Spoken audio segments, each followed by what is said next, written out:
Edjou et une musique. Edjou 2, verset 1 à 17. Tu n'auras pas d'autre Dieu devant ma face.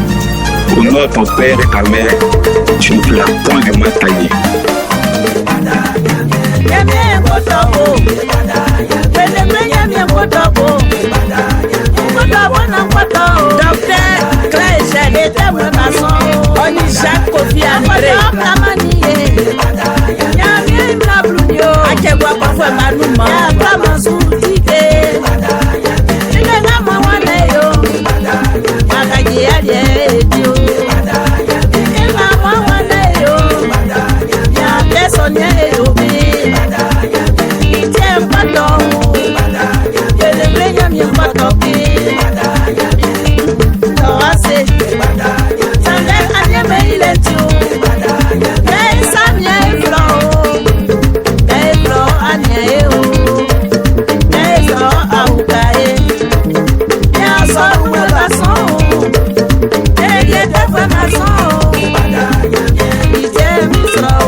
Ambla ekoto na ekpete na ekula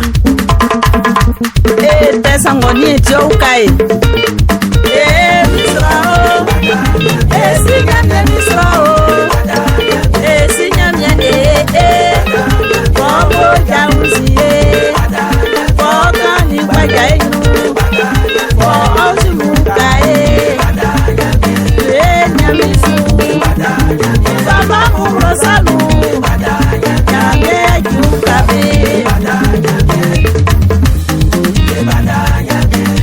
nyamye kuri sie amboe na ele nwa edan sana viola wa yari kefi sanga okumba fante temje ba sakin e memba saki tu pa ke nwa son Edjou et une musique. wa ya mure ya ninge mu okun de tem su son esu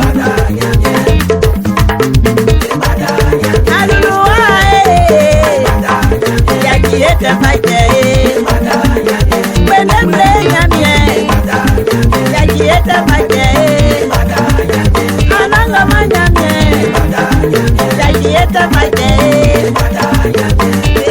akio, Jésus akie, oh awenu, oh awe kata Yesu, oh moja usiye, oh kani mpaka yenu.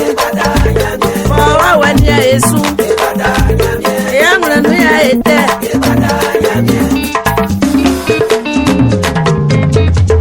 asoru kwa wanja o peteple nyamye wa ki àwọn ke amble na e alese esi ampujunu Isabel Kwasi ampru peteple nyamye kwa wanja ma egwanu esie yao okunolbe anga profwe manuma ai atiaklamao asia blessio asima blessio ayoro yapino yoro droite maziko tape amblana extrañe ekpete la pas va sonner et si, oh les amis, venons à danser.